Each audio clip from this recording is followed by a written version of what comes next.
pessoal, tudo bem com vocês? Eu sou o André e é um prazer ter vocês aqui nesse momento nos assistindo e a você também que está aí nos acompanhando no YouTube ou pelo Spotify. Estamos começando mais uma roda de conversa aqui do Praticadamente. E hoje a nossa Lilian Flig será a nossa mediadora. O tema de hoje vai ser livre, tá? Temos até algumas sugestões de alguns terapeutas daqui. Mas antes de começar, eu só gostaria de lembrar a todos que estamos em todas as mídias, como o Instagram, Spotify, o YouTube, o Facebook e também no WhatsApp. Sigam Praticadamente e compartilhem. E não se esqueça de dar o seu like e de se inscrever no canal.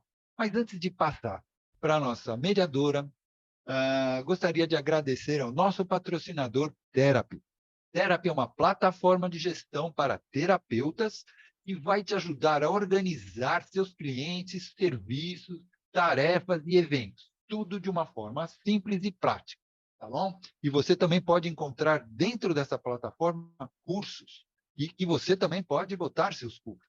Então, agora eu passo a palavra para Lilian. Olá, pessoal, boa noite. Mais uma vez aqui, hoje nós estamos numa roda de conversa. Agradeço a presença de todos e estamos aqui com terapeutas. Olha, gente, só terapeuta top, hein? E nós estamos numa roda de conversa com esses terapeutas top. E vamos, assim, demos como tema livre, porque, na verdade, nós gostamos de falar sobre o quê? Sobre terapia, né? E a terapia hoje vai estar muito boa, porque nós temos aqui especialistas em hipnose verbal, hipnose não verbal, mesmerismo, street hipnose, hipnose de palco, como é que é o nome agora? Mentalismo e trauma, enfim. Temos aqui uma variedade aqui de especialistas com hipnose e como a hipnose pode atuar em várias áreas. E hoje no grupo nós tivemos, inclusive, assunto sobre também se terapeuta deve fazer se terapeuta deve fazer terapia. Então, nós estamos com tantas assim, janelas abertas, e hoje nós já conversamos, inclusive, sobre uma das situações, que seria hipnose no esporte, que também está sendo muito utilizado hoje em dia. E também estamos falando também, olha só como é que nós estamos flutuando aqui, ó. Estamos falando também muito em traumas, várias situações que são traumas e as pessoas dão outros nomes, né? Na verdade, nada mais é do que tem como base um trauma leve ou mais pesado, né? Enfim, temos várias opções de fala. E eu vou começar com a seguinte situação. O Bruno sugeriu nós comentarmos alguma situação diferente que nós tenhamos atendido no SESC terapêutico, né? Ou alguma pessoa que nós conheçamos, assim, que tenha chegado com alguma questão para a gente resolver e a gente tem achado diferente e que nós tenhamos conseguido resolver, né? Algum desafio aí, né? E eu vou perguntar, né, se algum de vocês aqui teve alguma questão que vocês tenham atendido, de repente alguma fobia diferente ou alguma situação diferente que tenha sido um desafio, até mesmo não precisa ser nada muito difícil, não, que às vezes é algo tão simples, né?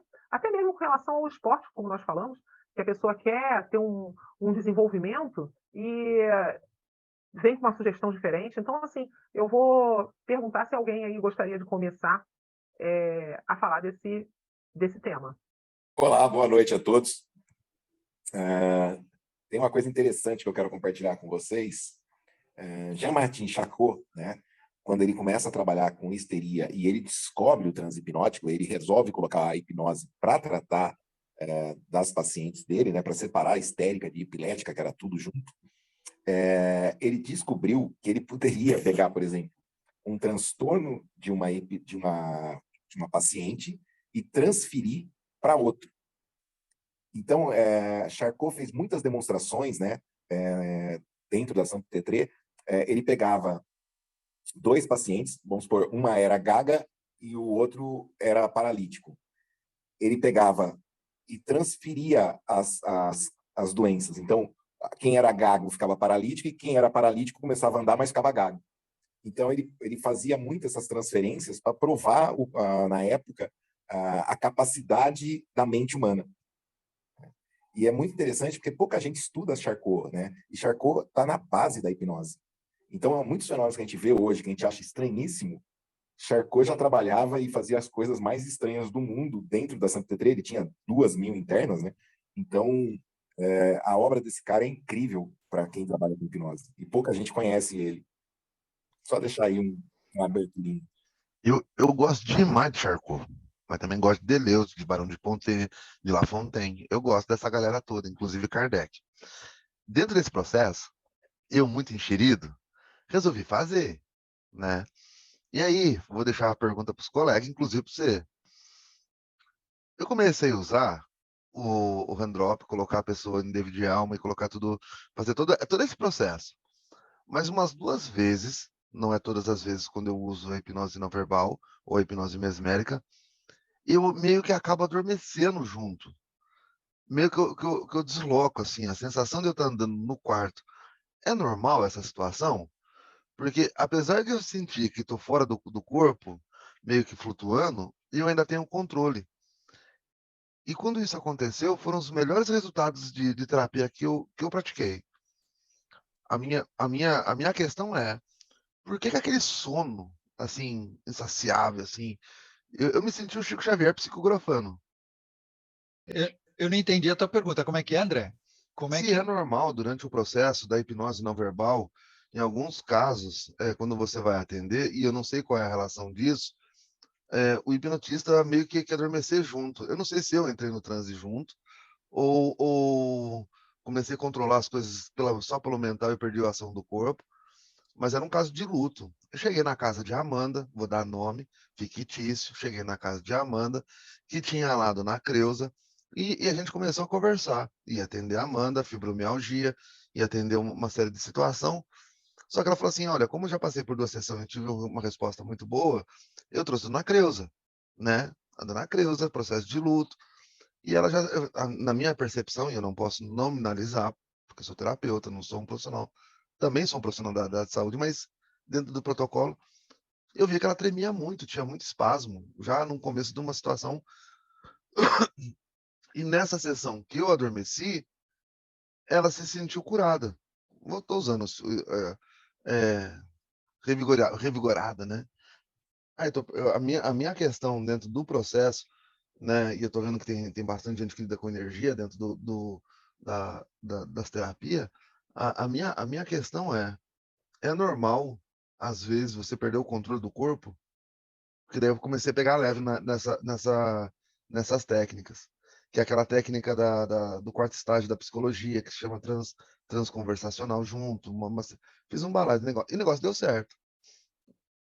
Mas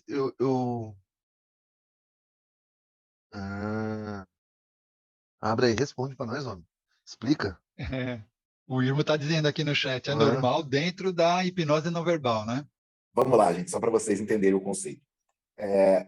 Imagina o seguinte: uma pessoa que tem um grau intermediário, dentro da hipnose não verbal, ela vai lidar com pessoas que têm, às vezes, graus mais altos que ela, né? Mas ela vai chegar ao limite do grau dela, o hipnotista junto com o hipnotizado. Pessoas que têm graus mais altos, eles vão junto com o cliente no grau do cliente, assim, eles vão no grau mais alto deles e dali eles trabalham com o cliente. Então, dentro da hipnose não verbal, tem um negócio chamado egrégora, né? O que é egrégora? É uma mente que se forma da fusão da mente do hipnotista com o hipnotizado. Por isso que durante o transe da hipnose não verbal há uma retroalimentação cartática, né, que não cansa nem o hipnotista nem o hipnotizado, porque está vindo dessa terceira mente. Jesus falava assim: quando 2 ou mais estiverem reunidos em meu nome, eu estarei lá.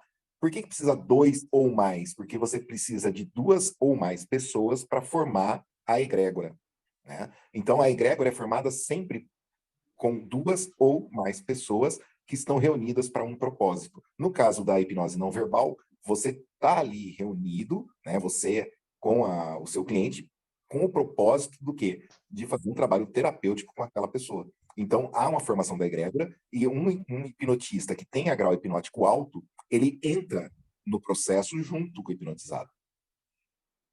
Por isso que você está relatando isso, entendeu, André? Se você se permitir se desdobrar junto, você deixa de ser uma união de 2 pessoas para ser uma unidade de pessoas em tratamento. Você está no controle terapêutico daquilo. Isso você não perde. Mas você vivencia um processo de forma muito mais visceral quando você se permite participar ativamente do processo terapêutico na hipnose não verbal. O que já me remete a uma outra situação. A Lilian estava comigo, a gente fez um exercício de apometria, de uns vídeos de apometria, e eu incluí dentro do transe hipnótico aqueles exercícios, Lilian, que aquele senhor que estava Flor de Lis. E eu fiz isso.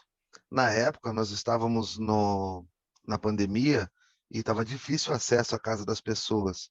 E tinha uma cliente minha, não vou nem mencionar nome, que ela estava num processo de dor muito latente.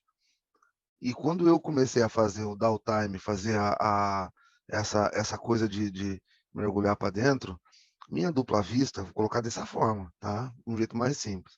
Depois você corrige.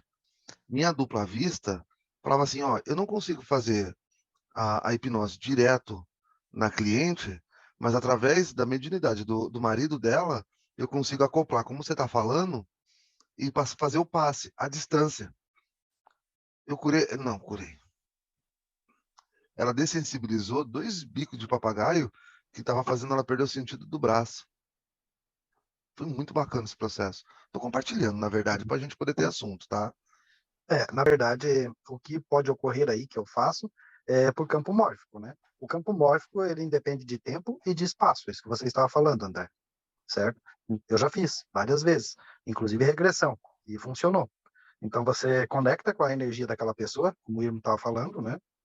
Cria uma egrégora, e você passa a partir daquilo ali, independente se o cara está no Japão, se ele está na China, você pode fazer também com uma outra pessoa, como a gente chama de cavalo, né?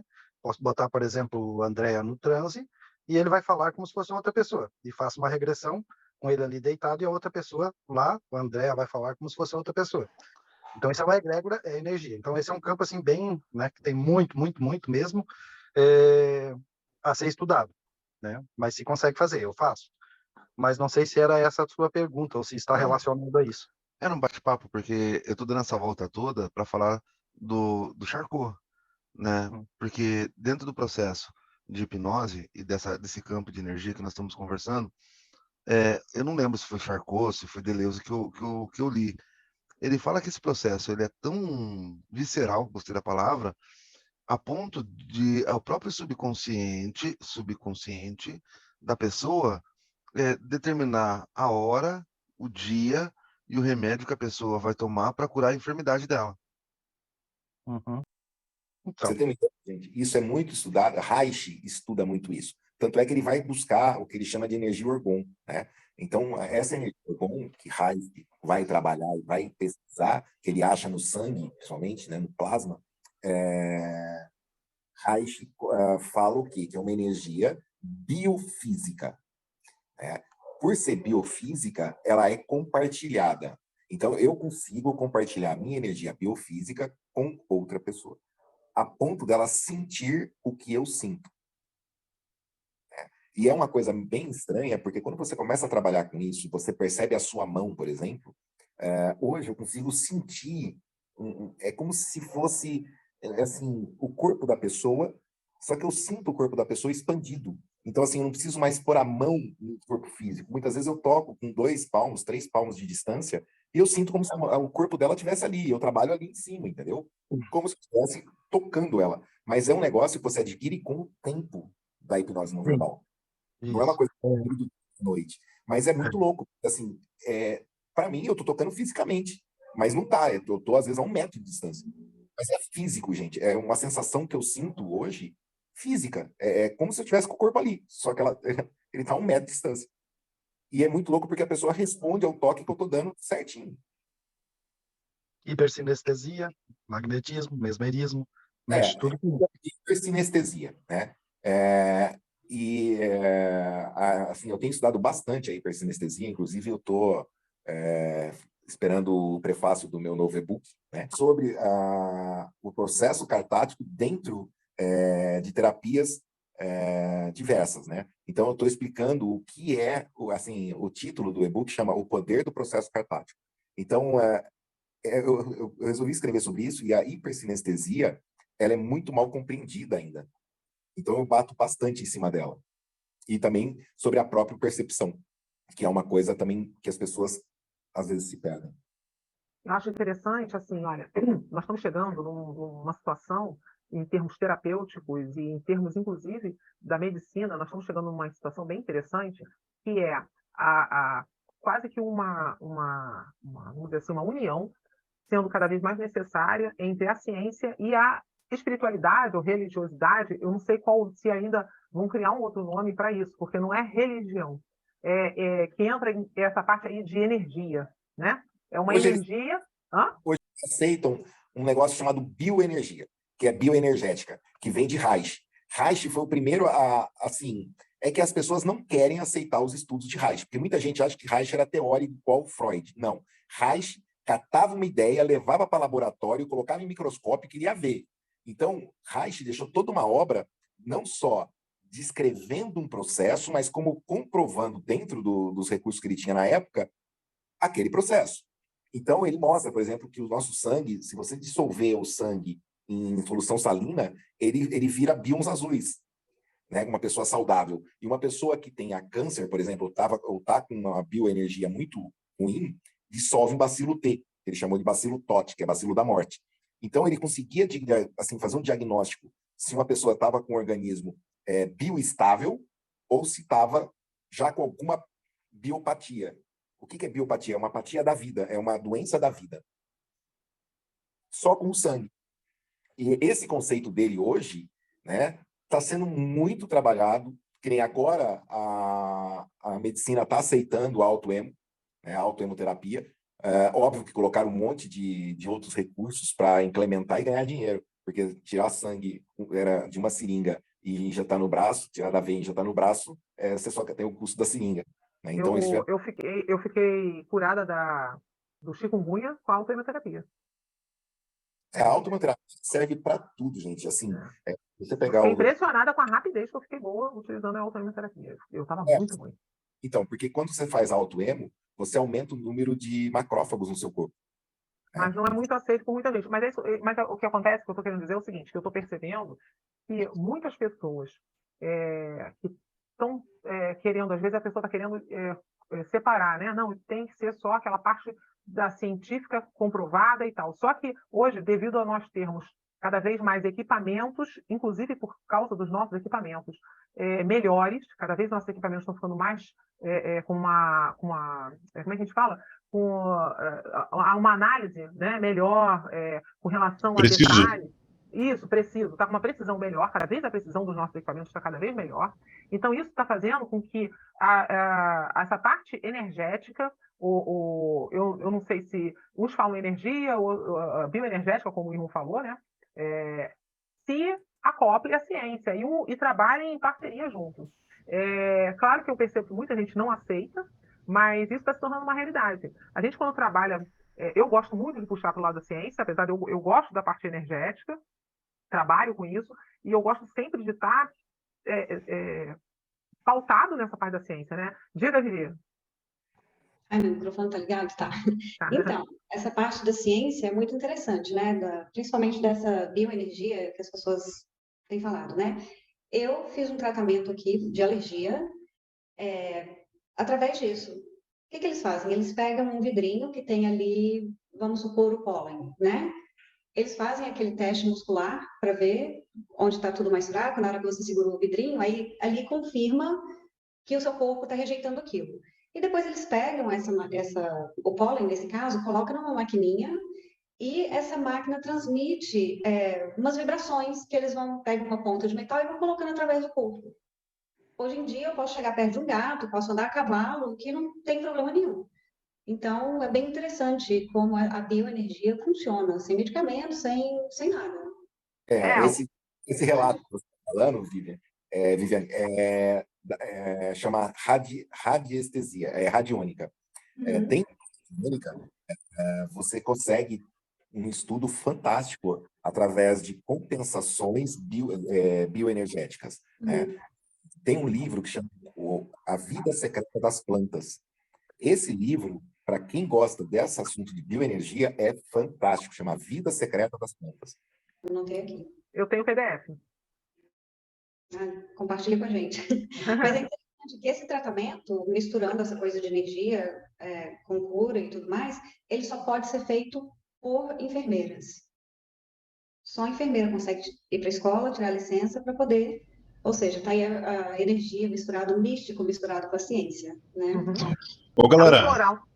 meu microfone tá funcionando agora? Tudo certinho? Agora tá Boa, até bem aleluia. alto, alto e claro, que bom. É só para compartilhar, vocês falaram da hemoterapia. Ainda no Brasil, a hemoterapia ela está caminhando, que nem o William falou, para uma regularização, mas ainda não está regulada, tá? Não está reconhecida pelo Conselho de Medicina, muito pelo contrário. O que eu entendo dessa questão? Eu aplico a hemoterapia na minha mãe há 1 ano, mais ou menos. E assim, da água para o vinho, ela tem alergia a tudo que vocês podem imaginar, a leite, a ovos e tudo mais. Não melhorou essa parte da alergia, ela continua tendo. Agora, uma coisa que eu notei que é interessante, a imunidade dela aumentou muito. Então, assim, é muito descrente ainda por parte da população, porque elas recebem uma informação errada por parte dos órgãos competentes, que no caso são os CRMs, né? Eu entendo que tudo isso não passa de uma justificativa para vender medicamento. Basicamente é a minha opinião pessoal sobre isso. Porque se começar a ter uma aplicação em massa dessa questão de hemoterapia, não vai ser vendido mais muitos medicamentos simples que poderiam ser tratados com a hemoterapia, não estariam nas prateleiras da farmácia. Então, eu acho que a indústria farmacêutica ela é muito, muito, muito complexa. E daí entrando na questão da fitoterapia ou da bioenergia das plantas, como foi falado, tem vários estudos, experimentos, chás, elixires e muitas outras coisas que também tratam tal e qual o medicamento de farmácia, o medicamento de laboratório, mas por parte dos médicos, que eles são proibidos, inclusive, de receitar esses tipos de medicamento, a comunidade em geral, a população em geral acaba não aceitando. Então, eu acho que esse trabalho que nós fizemos aqui também tem que ser um trabalho de educação, com base na ciência. Não é com base no achismo ou com base em qualquer outra coisa. É com base na ciência, sim, só que não da forma convencional, só para colaborar, hein? É assim, Danilo, só para você saber, a fitoterápica não tem nada a ver com a radiônica, né? A radiônica por exemplo, tem uma máquina radiônica Sim. que eu consigo, por exemplo, dentro dessa máquina radiônica, achar a sua energia, rodando um potenciômetro, eu acho a sua energia. A frequência, né? Não, vamos supor, eu achei lá que o seu é 35. Então, eu achei 35. Tá, então eu sei que o seu é 35. Aí eu pego, por exemplo, uma aspirina, tá? E ponho na máquina. Aí eu vou no outro potenciômetro e acho, por exemplo, 40 para aspirina. Então, 35 mais 40 dá 75. Eu pego e coloco um outro potenciômetro, aí eu pego a aspirina que estava no potinho de prova e coloco ela no potinho de transmissão e coloco aquele potenciômetro em 25. Você começa a receber a carga bioenergética da aspirina e a sua dor de cabeça desaparece. E foram feitos estudos, por exemplo, com áreas rurais. Eles pegaram uma área rural, uma foto de uma área rural, acharam a frequência na máquina radiônica, colocaram a foto da máquina lá no testemunho, pegaram um agrotóxico e colocaram na máquina para que ela transmitisse o agrotóxico, né, a frequência do agrotóxico para aquela área. Para você ter uma ideia, essa área não foi tratada com agrotóxico e uma outra área foi. Essa área teve menos bicho do que a que foi tratada com agrotóxico real, pra você ter uma ideia. Então, não é um relato, isso aí são vários relatos. Quem trabalha com radiônica tem N relatos, só que, óbvio, eu não tenho como comprovar cientificamente a eficácia dessa energia, porque não tem nem como mensurar, não tem aparelho hoje que mensure isso, que eu possa te dar um resultado via palpável, real, assim, que eu possa te provar. Olha, esse aparelho mede essa frequência. É o que Reich sofria muito, que nem ele conseguiu, através da galvânica, né, de medições galvânicas da pele, provar uma grande parte dos experimentos dele. Não é aceito, mas hoje, dentro da hipnose não verbal, por exemplo, tem muitos aparelhos que a gente usa de neurofeedback, que uma das medições é a resistência galvânica da pele. Né? E o computador lê perfeito. pela resistência galvânica da sua pele, eu consigo saber se você está num sistema nervoso simpático ou parasimpático, por exemplo. É muito interessante. Eu estou engatinhando meus estudos na radiestesia e, assim, é interessante como ela funciona e a gente consegue colher os resultados imediatamente, praticamente. Desde um ambiente onde você não está se sentindo muito bem naquele momento, tu faz, através do trabalho com o pêndulo, um trabalho de limpeza energética do ambiente e, assim, pelo menos eu estou colhendo resultados muito interessantes com relação a isso. É muito, muito legal. Só que eu acho, Irmo, por não ser palpável esse resultado, ele tem um certo preconceito com relação a isso ainda, por não ser tangível, né? O que falta é isso. O que falta são medicamentos, equipamentos com precisão para você ter algo, né, medir isso. Não tem como medir.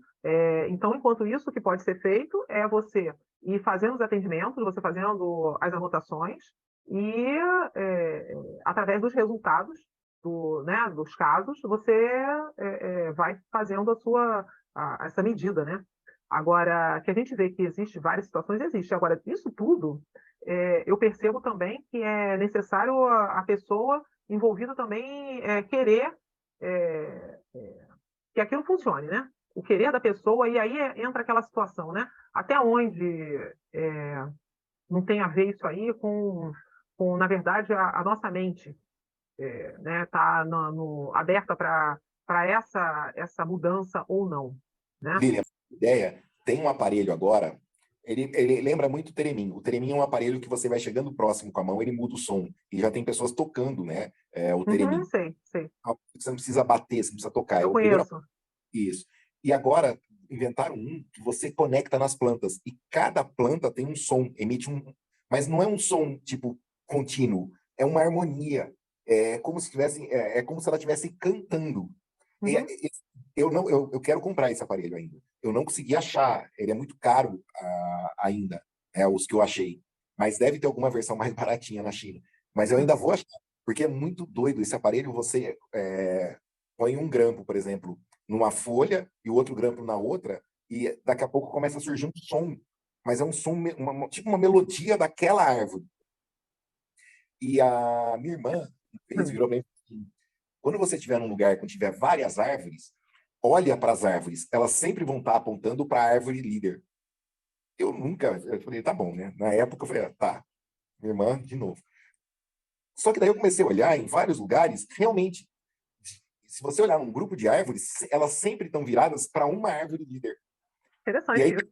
E quando você assiste aquele documentário Fungos Incríveis, você percebe que as árvores, através dos micélios, né, dos fungos, elas se conectam a ponto de uma proteger a outra, as mais fortes protegerem as mais fracas, de ataques de pragas.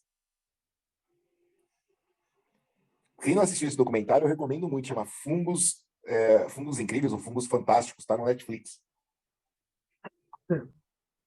Eu já ouvi falar desse documentário, mas eu não assisti, não. Mas eu já andei lendo sobre isso, que eles se comunicam, inclusive uma árvore se comunica com a outra, e se ela for podada ou atingida, as outras fortalecem pela raiz ela.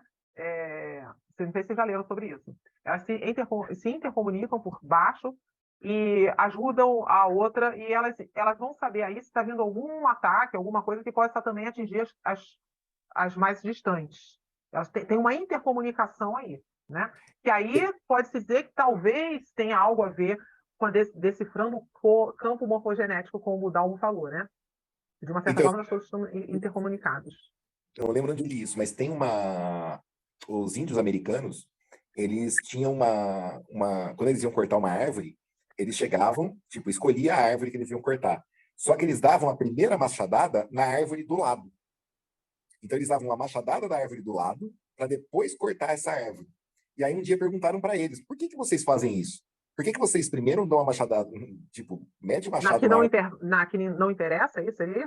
Depois cortar a que interessa. Ele falou, aí a explicação dos índios era o seguinte, quando a gente dá a machadada nessa árvore do lado, todas as árvores desmaiam, e aí a gente pode cortar a árvore que a gente precisa, e ela não sente dor. Olha, interessante. Então, os Ela índios... disse,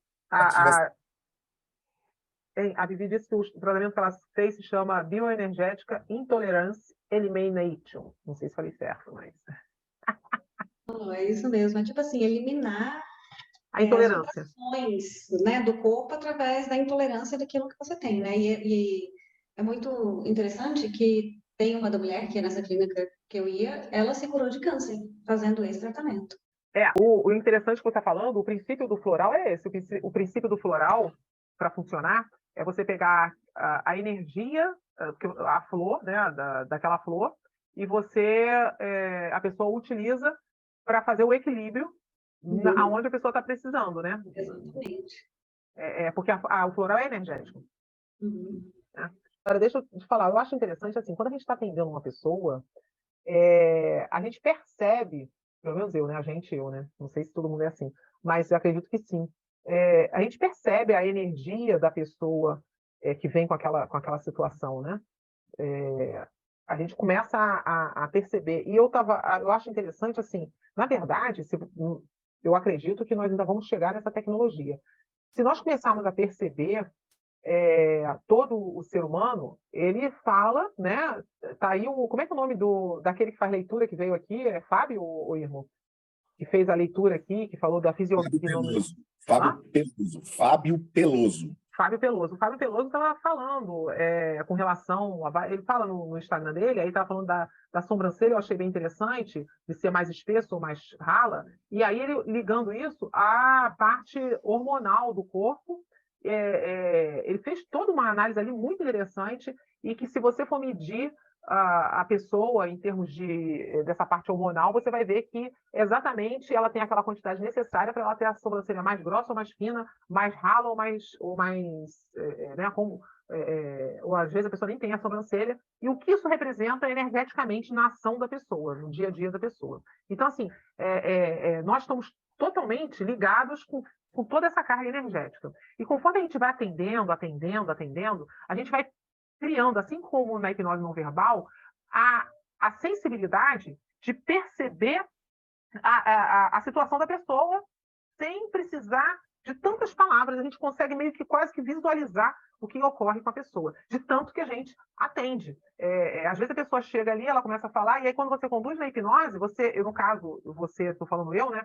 Às vezes eu consigo perceber até o que está se passando conforme a pessoa vai falando ali, eu meio que quase que visualizo a situação, e aí a gente consegue fazer uma mudança, porque a conexão entre o cliente e, no caso, a terapeuta, está bem feita ali. Isso até mesmo online, não só presencial como online. Então, eu percebo, eu já conversei com alguns terapeutas, que ocorre a mesma coisa. Isso que você falou, Irmo, de quando você atende na não verbal, você às vezes não precisa nem tocar, você já sente, isso aí, aquele negócio, né, homoação, heteroação, de tanto você fazer, aquilo ali vai ficando fluido, né? Aquilo vai se tornando forma e de longe você consegue ver. Eu tenho uma dúvida, eu queria saber, não sei se o Bruno está podendo falar, se na hipnose de rua ele tem alguma percepção com relação a isso. Quando a pessoa chega, porque ele está na rua, ele está no meio de pessoas diferentes, ele não está dentro de um set terapêutico que está ali para atender. Eu queria saber se ele percebe essa situação da pessoa quando ela vem com uma intenção, ou como aquela pessoa chega. Você consegue perceber isso estando na rua, Bruno, quando você vai para a rua?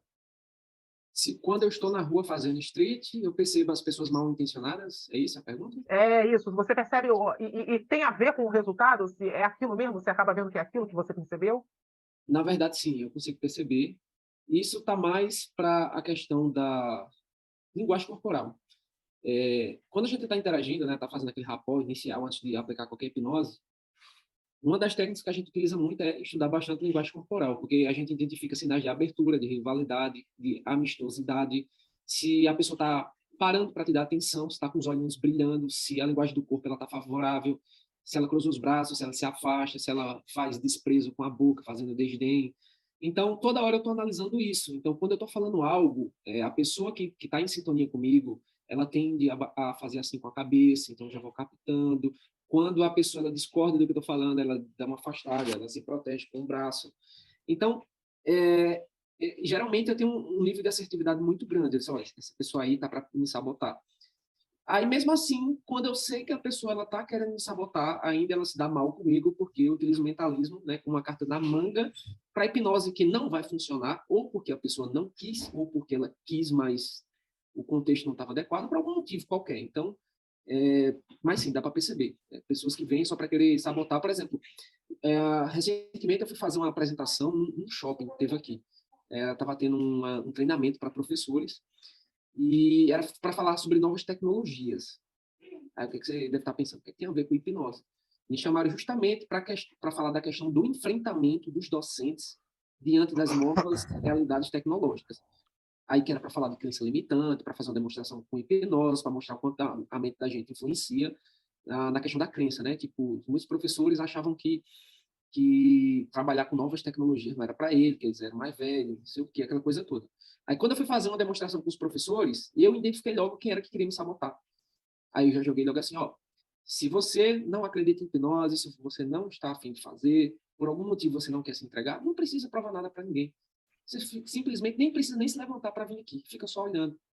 Essa batalha você já ganhou. Então, eu sempre digo assim, quando eu penso que tem alguém que quer fazer resistência, ou quer vir para dizer assim, eu quero ver se esse cara consegue me hipnotizar. Aí eu pego e dou uma liçãozinha de moral, ele fica no canto dele e eu faço com quem quer, mas no street, na verdade, toda hora a gente está pegando pessoas. É diferente mais da clínica, né? Quem procura você na clínica, ela vai querer hipnose, no mínimo ela tem dúvidas, mas ela quer. Tem dúvida, mas quer. No street, não. A gente pega pessoas nos mais diversos contextos, pessoas que nem acreditam e elas querem te sabotar. Ela quer fazer você passar vergonha na frente dos outros. Só que, como eu sou macaco velho, né, eu faço passar vergonha são elas. Porque até quem estava descrente, ela vira a chavinha da crença, porque eu faço uma técnica de mentalismo, então na cabeça dela ela já está hipnotizada. Eu sei, caramba, ela se surpreende, e de uma não crença ela passa a ter uma crença agora. E eu já hipnotizei muitas pessoas que não acreditavam, não queriam fazer, porque eu utilizei primeiro o mentalismo, depois entrei com a hipnose. Então, um relato do que acontece um pouco na rua. E em bares, Lilian, foi uma experiência incrível para mim, que, assim, eu já fiz hipnose de palco, só que era tipo palco mesmo, um local, um teatro que eu ia para fazer, tinha bilheteria, aquela coisa toda. Mas no bar, as pessoas não estão ali para ver hipnose, ela está ali para beber, para falar da vida, para jogar sinuca, para fumar, para qualquer outra coisa, menos assistir uma apresentação de hipnose. Não é pior lá? Nesses lugares são piores, né? Muito pior, André, porque assim, eu fui achando que ia ser igual no teatro, ou que seria igual fazer no street. Então, assim, para reter a atenção daquela galera, tinha que ser com outra coisa antes da hipnose, que no caso foi o mentalismo.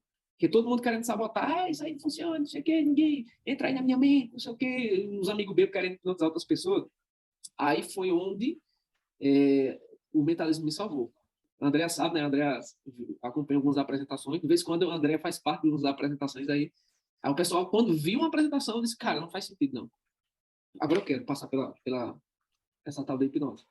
Agora, os bares foi onde eu identifiquei que é o pior local para você fazer hipnose. É bom saber. É bom saber, né? A experiência. Você está saindo aqui, né?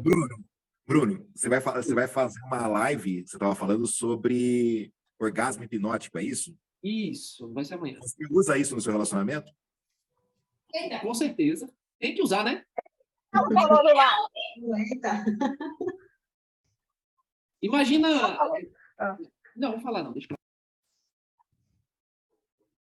Você tem que vestir a camisa, né? Daquele que construir. Perguntou sobre isso no relacionamento, né? Eu fiz a pergunta exatamente, eu tinha certeza, ela tá de butuca na conversa, entendeu? Então, faça logo para ela, vá. Se ele já usou, já sim. Mas não precisa, não. Olha! Não é necessário, não. Com certeza ela tem pé greco-romano, dedo normal para curto, e todas as mãos visíveis. Ele foi o que fez a leitura do teu pé. Daqui a pouco me pede para ela mostrar o pé. Você disse aí que o pé dela é grego-romano. Grego-romano. Eu via com o pé torto mesmo, mas... assim, na verdade, irmão, a ideia de fazer uma live sobre orgasmo hipnótico seria até para conscientizar também, né? A gente vai falar de forma técnica o que é, como funciona, quando utilizar, quando não utilizar, os benefícios, e um alerta para a galera, né, que fica fazendo aí de forma inadequada. Então, meio que a galera acha, pelo fato de um tema ser um tema polêmico, que gera curiosidade entre as pessoas, acha que a gente vai estar, abacalhando um negócio, né? Só que não, a gente vai falar de forma séria, de forma didática, inclusive como se eu fosse um professor acadêmico ali, né? Até porque eu tenho uma imagem para zelar, eu não posso passar uma imagem escrota, né? Até porque tem muitos alunos que seguem e tal, então tem pessoal de coordenação, enfim, todos os meus superiores estão por ali de olho nas redes sociais. Então vai ser um negócio bem saudável, né? Vai ser um negócio bem friendly, family. Lógico, gera aquela curiosidade ou outra, mas a ideia é trazer informação, né, sobre o tema. Aproveitando o gancho do Bruno, existe muito traumas relacionados à repressão sexual, né? E isso vai ser objeto de um grupo de estudo nosso aqui no Praticadamente. Nós vamos começar um estudo sobre o livro O Corpo Guarda Suas Marcas. Vão ser todas as quintas-feiras, né? A Lilian já está com o formulário. Quem quiser se inscrever para fazer parte desse grupo de estudo. Vou colocar de novo no grupo. As inscrições estão abertas, é só entrar no grupo, falar com a Lilian, tá? Esse livro, O Corpo das Suas Marcas, ele trabalha muito a questão dos traumas e como os traumas afetam as pessoas. Então, quem trabalha com hipnose vai ter acesso a uma informação muito boa, muito atual, de como lidar com pessoas que têm traumas profundos. Não só traumas vindos de acidentes, como de estresse pós-traumáticos, como também traumas infantis e traumas de abusos sexuais. Então, nós vamos trabalhar bastante coisa a respeito disso dentro desse grupo de estudo, né? E, assim, fica um alerta para quem brinca um pouco com isso, fazendo hipnose de palco com essa parte do orgasmo hipnótico, porque se pegar uma pessoa que foi vítima de abuso, o tiro pode sair pela culatra e ela pode passar ali de uma coisa que seria uma coisa até divertida, prazerosa, engraçada, por uma situação perigosa que pode até acabar envolvendo polícia. Exato. Bruno, pode falar, o Bruno levantou a mão educadamente. Lembrando que a ideia da live, né, não é hipnotizar ninguém lá na live. A ideia é só trazer informações, inclusive orientar sobre esses contextos aí que o Ivo muito sabiamente colocou, né? Eu já fiz uma live sobre esse tema com o Guilherme Alves e ele falou da experiência dele, que era fazer orgasmo hipnótico em boates, ou seja, ele tinha toda a licença poética para fazer, né, em casas de shows, em boates, ele fez muito, e foi onde ele ficou famoso, né, com essa questão do orgasmo hipnótico. Aí, posteriormente, ele começou a utilizar como tratamentos, né, em casais que tinham distúrbios relacionados à questão da sexualidade. Aí, a temática da live foi basicamente essa, né, ele mostrar como foi a história dele, né, começando em casas de shows, né, inclusive era casas de shows mesmo pesadas, swing, essas coisas todas, e ele falou bem abertamente, né, como é que funcionava a questão da hipnose ali, e depois dessa migração para o lado terapêutico. Então, a ideia dessa live para fazer com sanção é porque justamente isso, né? Tem muitas pessoas que estão fazendo no street aí de forma inadequada, né? Sugestionando a experiência sem a pessoa ter pedido, né? Aí virou escrotagem total. Então, assim, como defensor do bom humor, né? Do street hipnose, quem me segue sabe que eu sou uma das pessoas que mais fala de ética na questão do street. E, então, é tanto para mostrar como a ferramenta funciona, mas como alertar, né? Dos possíveis perigos que podem acontecer, tanto essa questão emocional que o Luiz falou, e a questão do bom senso de não estar sugestionando de forma inadequada na rua, né? Sem a pessoa ter pedido. Agora, se você tem um ambiente adequado, se a pessoa quer fazer a experiência, se você tem a licença poética e tem tudo para dar certo, né? Não vejo problema em relação a isso, né? Da questão da recreação utilizando. Ou para um próprio autoconhecimento, ou para matar a curiosidade, ou, enfim, não importa qual é a finalidade. Eu sempre, quando o pessoal fala de street para mim, né? Inclusive, de vez em quando eu tenho umas trocas de ideias com pessoas que não gostam do humor, né? Não gostam de street. Eu digo, olha, quando você vai para um show de humor, quando você paga um ingresso para assistir Whindersson Nunes, você está indo para rir. Não importa se você gosta ou se não gosta. Você está pagando para ir para um entretenimento. Se a pessoa está curiosa, ela quer passar pela experiência, eu não vejo o porquê ela não passar. O porquê? Porque eu não gosto, porque eu não quero, porque eu não sei fazer. Aí vem uma questão, né, terapêutica para a gente fazer. Por que isso te incomoda no outro? É uma das coisas bem terapêuticas que a gente faz. Vamos entrar num assunto que eu achei legal agora, que é assim, dentro da hipnose não verbal existe a exclusão de neurose via processo orgástico, né, que é muito baseado no Tantra. Isso não tem nada a ver com o orgasmo que a gente está falando, que é o orgasmo hipnótico.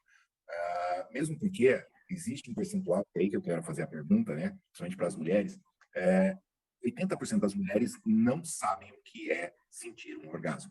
Mas esse percentual não é o mesmo dentro da hipnose, quando a gente faz a hipnose orgástica. Por quê? A pessoa consegue emular o que ela viu, que foi muito o que Charcot trabalhou, quando eu comecei a live falando, dentro da Santa Tetrê, por quê?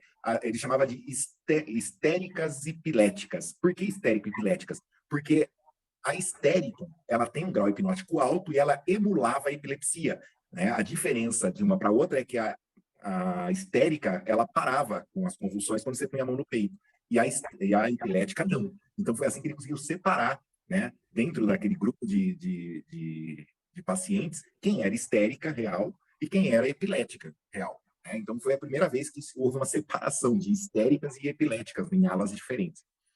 E assim, eu acredito muito que a hipnose, quando a gente fala da hipnose orgástica, né, que seria criar essa sensação de orgasmo via oral, via hipnose verbal, a pessoa muito mais emula uma sensação que ela já viu outras pessoas tendo, né, mas não que ela realmente sentiu aquilo. Faz sentido o que eu estou falando ou não? Faz sim, faz sim. Seria mais ou menos quando eu dou a sugestão, quando eu estou no street, de a pessoa ficar embriagada. Às vezes eu esqueço de perguntar, você já bebeu alguma vez na vida? Você já foi embriagado? Às vezes passa batido, aí eu dou a sugestão. E depois eu pergunto, mas você já bebeu mesmo? Já a pessoa fez, não, nunca bebi. Aí entra aquela ideia assim, a gente só traz com hipnose aquilo que a pessoa já vivenciou. Na verdade, não. Não é assim, é o que o Irmão falou. A gente pode emular. Ela não bebeu, mas ela sabe como um bêbado se comporta. Então pode vir a sensação de tontura, entendeu? Pode vir a sensação de perder equilíbrio, mas não necessariamente foi porque ela está bêbada, mas ela sabe o que está tonta. Ela sabe o que ela está, entendeu? Então, às vezes acontece isso, né? De você dar a sugestão do orgasmo hipnótico, e o que vem é sensações que ela já teve. Não que necessariamente seja o orgasmo em si, mas que de toda forma acaba sendo prazeroso para a pessoa. Mas acontece muito isso, essa questão da emulação daquilo que você está sugestionando. De toda forma, o que vale, na verdade, é a experiência subjetiva que ela teve. O depoimento que ela teve sobre a experiência. Ó, isso aqui foi muito massa, muito top. E, geralmente é esse o tipo de relato. Nossa, como eu não conhecia isso antes. Isso aqui é top demais. Quero outras vezes. Então, o relato da pessoa por si só, né, ela já exclui um pouco dessa preocupação de saber se um negócio é 100% real, se é uma emulação. Né? Até porque eu sempre digo que uma das definições de hipnose que eu gosto muito, né, que inclusive eu sempre falo, é que hipnose é a simulação da realidade. Entendeu? A gente simula a realidade e alterando a fisiologia da pessoa. Né? Os efeitos fisiológicos dela são reais. Então, eu acho que é isso. É interessante isso que vocês colocaram, porque assim faz com que as pessoas percebam uma diferença, né, entre o orgasmo hipnótico, né, do street hipnose, para o orgasmo terapêutico, né, o orgasmo sendo usado como terapia. Tem uma boa diferença. Geralmente o recreativo, né, que a gente utiliza o orgasmo recreativo, elas associam muito as ideias mentais que ela tem de filmes de conteúdos mais 18. Então, é uma percepção que eu já tive, né? E já peguei outros pacientes que tinham essa problemática na questão da terapia, e assim, as percepções são totalmente diferentes, entendeu? Então, quando a gente diz assim, orgasmo hipnótico, no bar, pelo amor de Deus, olha só, quem pede são as pessoas no bar. E aí os caras que dizem assim, faz aí com minha mulher, faz aí com a namorada, faz aí que... É eles que pedem, entendeu? Porque, felizmente, ou infelizmente, eu acho que infelizmente, muita gente assistiu aquele vídeo do Pyong, hipnotizando aquela menina no programa, que ela falava sobre conteúdos eróticos, essas coisas todas. Então, o povo já assistiu esse vídeo. Aí aquele negócio que o japonês lá, o coreano faz, dá para fazer também? Dá para fazer, entendeu? Aí eu utilizo o próprio parceiro que está do lado para trazer a experiência. Eu digo, quando você apertar a mão dele, aí vai vir a sensação. Quanto mais ela aperta... Aí, então, fica legal porque você entra na questão do bom senso, né? Você utiliza o próprio parceiro para participar da experiência, né? E aí, isso são pontos que a gente vai falar na live, né? Quando for fazer, nunca faça sozinho com a pessoa. A gente chama mais pessoas para assistir, para todo mundo se divertir e tal. Se tá em casal, utiliza o próprio parceiro para poder trazer a experiência. Então, mas no bar o negócio fica cabuloso, viu? Porque assim, já é alto. E aposto que você nunca deve ter perguntado para a pessoa, você já passou por um orgasmo? E nem porque para saber se a pessoa já teve a experiência. É muito estranho isso, porque assim, uma coisa é você ter uma ideia sobre, a outra coisa é você viver visceralmente aquilo que você teve a ideia. E assim, nesse livro que eu estou fazendo agora, eu falo muito dessa diferença da parte porque o processo cartático ele é visceral. Então, quando você consegue atingir, dentro de técnicas como o Tantra, por exemplo, essa parte da subida da Kundalini, que eles chamam de orgasmo, né? É algo que é vivenciado no corpo inteiro, não é só numa região, né? E é muito louco porque Reich falava que não é só no corpo inteiro, era em cada célula. Por isso que Reich chamava essa energia de energia orgon, porque quando no livro dele, A Função do Orgasmo, né, quando ele faz a fórmula do orgasmo, que é tensão, carga, orgasmo, relaxamento e descarga e relaxamento, ele fala que o orgasmo tem esse ciclo, o orgasmo verdadeiro. E quando ele tem esse ciclo que atinge o relaxamento pleno, o corpo inteiro vivencia aquela sensação. E quando ele fala do corpo inteiro, ele não está falando só das partes, ele está falando inclusive em nível celular. Então é uma coisa muito diferente quando você vê um orgasmo bioenergético, né, que Reich descreve, acontecendo ali na sua frente, que é os vídeos, as reels que eu estou colocando agora no Instagram, que foi uma delas que bateu 6 milhões de visualizações, foi uma mostrando exatamente isso. E o que eu achei mais legal é que os russos fazem de pé, que nem a hipnose a gente faz deitado, né? Porque deitado a pessoa não tem problema de se machucar. Já Lower, por exemplo, quando é um neo-reichiano, ele trabalhava as pessoas em pé. E esses russos pegaram e fizeram o Tantra, essa exclusão de neurose via processo orgástico, de pé. Então, é muito, muito mais intenso e segue uma linha de Lower, né, que fala que a pessoa, a partir do momento que ela atinge, ela consegue andar pelas duas pernas, ela tem que adquirir um equilíbrio. E o equilíbrio sobre as duas pernas físico passa para um equilíbrio mental. Né? Então, por isso que ele fazia de pé. E eles fazem de pé, e eu achei assim, bem diferente do processo que eu faço, que é deitado. Né? E foi um dos vídeos que deu mais repercussão, né? Que foi o que me rendeu quase 29.300 inscritos. Aí. Deixa eu fazer uma pergunta, então, para o Bruno, com relação à street. Você comentou antes que sabe identificar as pessoas que têm aquela má intenção e tudo mais para tentar boicotar. Mas existe também algumas pessoas que são meio, não que tenham má intenção, mas que não engajam muito com a hipnose, no caso do consultório, né? Na street eu acho que deve também existir mesmo tipo de perfil, né, Bruno? Como você consegue reverter essa situação? Na verdade, eu sempre falo no street que o sucesso do street ela está relacionada à pessoa que você se tornou, e não a uma técnica de hipnose isolada. Eu tenho um nível de assertividade muito grande. As pessoas dizem que é porque eu tenho carisma. Carisma entra a questão. Carisma você desenvolve ou você já nasceu com ele? Eu acredito que a gente desenvolve, porque, tipo, eu tô aqui, eu posso desligar a câmera, pronto, perdi meu carisma. Então, isso é uma coisa que eu venho construindo durante muito tempo. Eu consigo utilizar, assim, como é que eu posso te dizer, cara? Eu, desde 2009, que eu estudo linguagem corporal. Então, eu acho que isso me ajudou pra caramba. Li os livros do Paul Ekman, estudava linguagem corporal, e inclusive eu fazia exercícios, cara, assistia assim, filmes com áudio mudo para ficar escrevendo a história. Eu estava numa parada de ônibus, eu começava a observar as pessoas, então assim, eu comecei a ver coisas que funcionavam na minha fala, quando eu estava hipnotizando alguém, e coisas que não funcionavam tanto, então eu comecei a dar mais atenção àquilo que funcionava e desprezar aquilo que menos funcionava. E meio que eu montei um caminho, né? Tipo assim, de que dá certo para mim, que não necessariamente vai dar certo para Lilian, para o André ou para outra pessoa. Então eu percebo que olha só, eu não sei se vocês perceberam nos meus vídeos, mas eu faço uma coisa proposital. E eu faço isso já conscientemente para saber se a pessoa ela reagir bem isso aqui, eu sei que ela já está no rapó total. Se eu perceber que ela não reagiu bem isso aqui, eu já sei que se eu fizer hipnose, mesmo que ela queira, ela não vai se permitir, que eu dou quase um abraço na pessoa. Só na conversa. Eu vou conversando, então, não sei o quê, e eu dou um toquezinho aqui de leve, os famosos toques não sexuais. Eu vou tocando e tal, meio que eu dou um abraço na pessoa. Acho que 80% dos meus vídeos você consegue observar esse abraço que eu dou na pessoa. Então, se a pessoa ela te permitiu dar esse abraço, lógico que eu não um abraço, vem cá, eu vou dar um abraço, mas eu meio que estou conduzindo ela, segurando, quase botando a mão no ombro aqui na pessoa, eu percebo que aquela pessoa já está num rapport total e que ela vai funcionar. No momento que eu faço isso aqui, ela meio que ela dá uma aliviada, ela puxa para trás, eu sei que essa pessoa, geralmente, ela não vai se permitir. Aí, sem falar de outros contextos, né? Que eu não vou nem entrar no mérito, senão a gente vai falar o dia todo aqui. Mas, cara, eu acho que isso é mais por intuição, né? Tanto questão de intuição e tanto eu fazer, né? Experiência. E de tanto que você está no street fazendo, apesar de eu atender na terapia, minha vida na hipnose ela começou no street. Há 8 anos atrás, 8, 9 anos atrás. Então, sempre fazendo assim, toda hora, cara.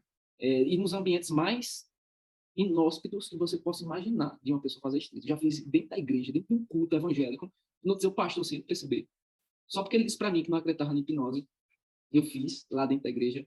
Eu já fiz assim nos ambientes mais... Porque eu sou movido a desafio, entendeu? Eu não tenho medo de me expor e, cara, não existe erro.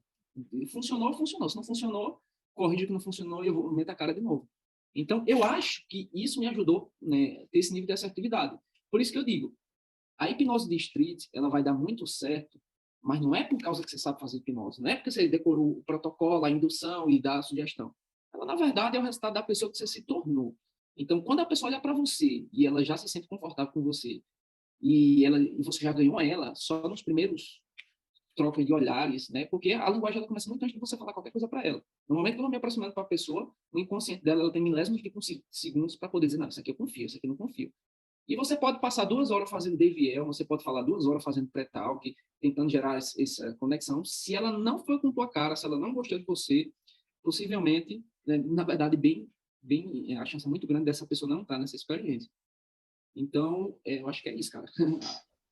Eu entendi essa questão do carisma e do rapport. É que, como foi dito antes, na questão da hipnose clínica, né, no consultório, a pessoa quer se tratar, ela vai buscar aquilo.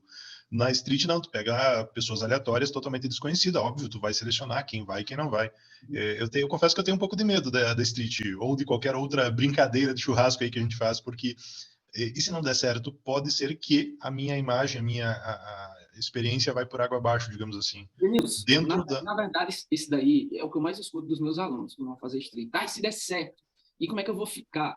Na verdade, uma pessoa que vai para a rua, a gente associou muito que local de street é o local que o cara que está aprendendo hipnose ela vai lá treinar. A gente tem essa percepção. Não, vamos treinar, vamos fazer um street. Na verdade, você tem que estar excelente para fazer street, entendeu? E tem que ter estratégias para quando a hipnose não funcionar, você contornar.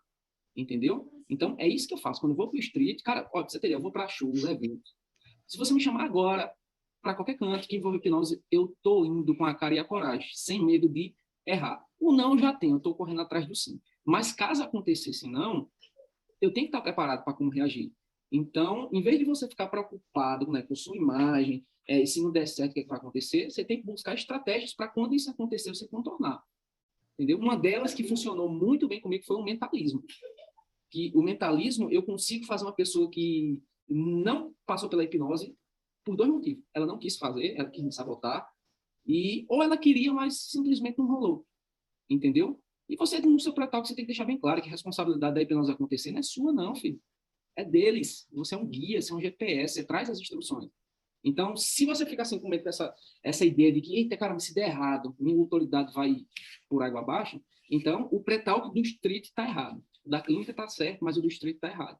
No momento que ele percebe qual é a função dele e você diz qual é a sua função, e os dois entenderam perfeitamente, o negócio vai acontecer, entendeu?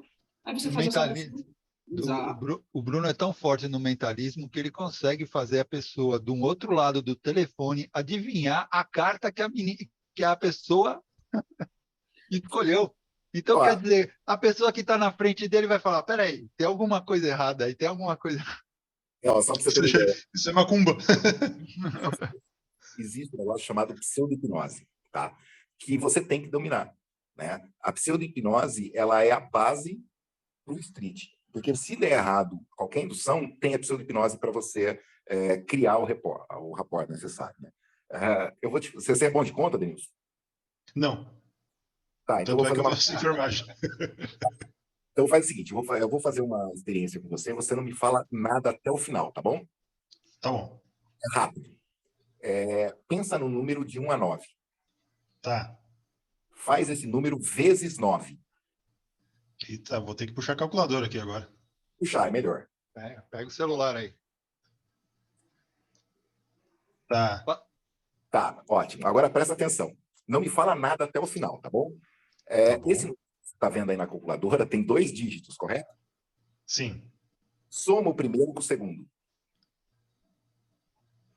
Tá. Agora, tira 5, menos 5. Do resultado da soma. É. Tá. Ótimo. Vai no alfabeto e vê que letra corresponde. Tá.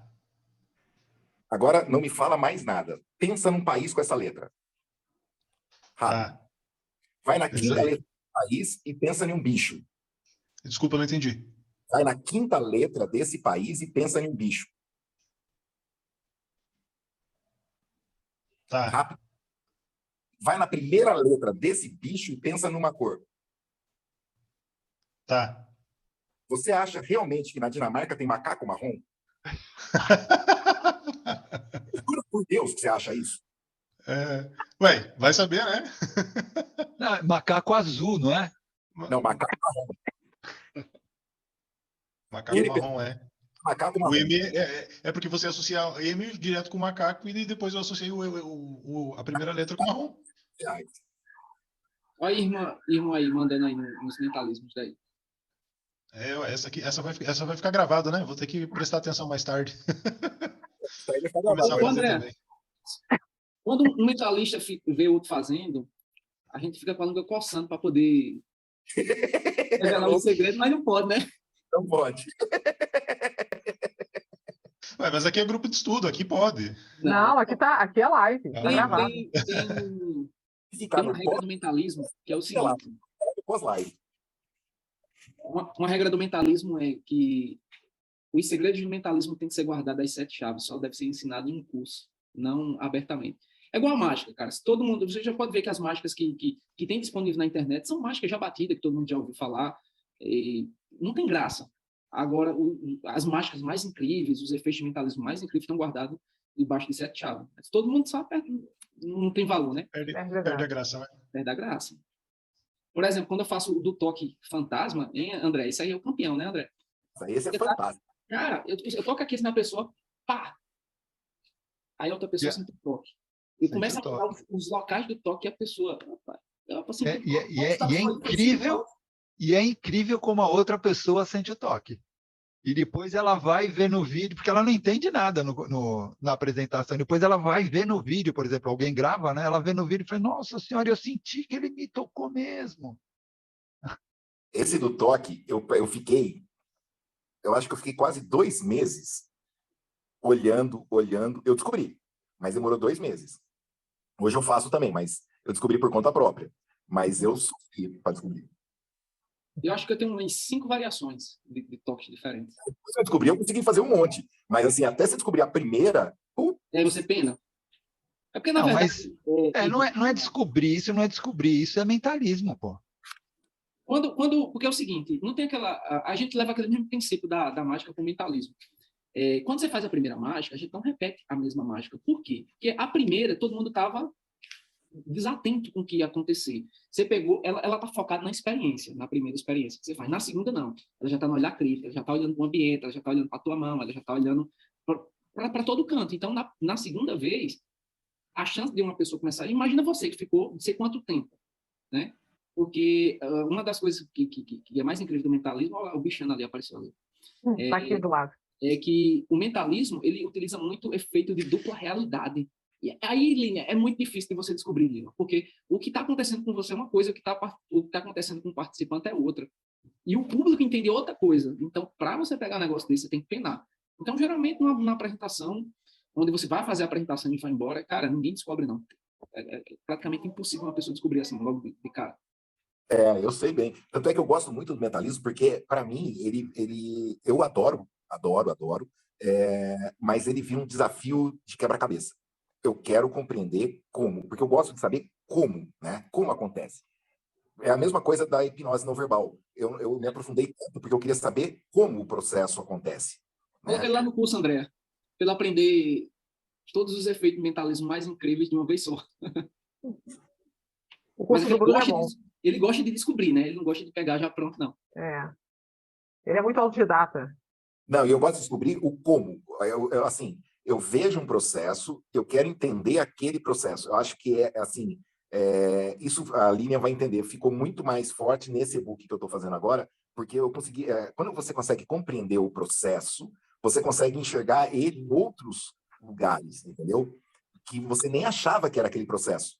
E é o mesmo, só com outra roupagem. Então, Eu vou agradecer a todo mundo aí que esteve aí com a gente participando, tá? Estamos encerrando, então, mais essa roda de conversa que tivemos do Praticadamente. Mais uma vez, quem quiser acompanhar essas rodas de conversas, temos outros vídeos de roda de conversa também, que foram muito interessantes, tá? E, em nome do Praticadamente, agradecemos imensamente a todos que tiveram presentes aqui, a nossa mediadora, Lilian Fleig, e a você que está aí no Spotify, e a você que está aí nos assistindo no YouTube, já deu seu like, não se esqueça de curtir, compartilhar, se inscrever tanto no YouTube quanto nas nossas redes sociais. Assim, juntos, podemos fazer a diferença e transformar a vida das pessoas, tá? E se você quiser saber mais sobre o nosso patrocinador, a plataforma Therapy, vou deixar aqui no link o contato, vou deixar o link na descrição aqui, o link e o contato na descrição aqui abaixo, tá ok, pessoal? Então, vamos nos despedindo e a gente se encontra no nosso próxima roda de conversa do Praticadamente. Até lá, pessoal! Até lá!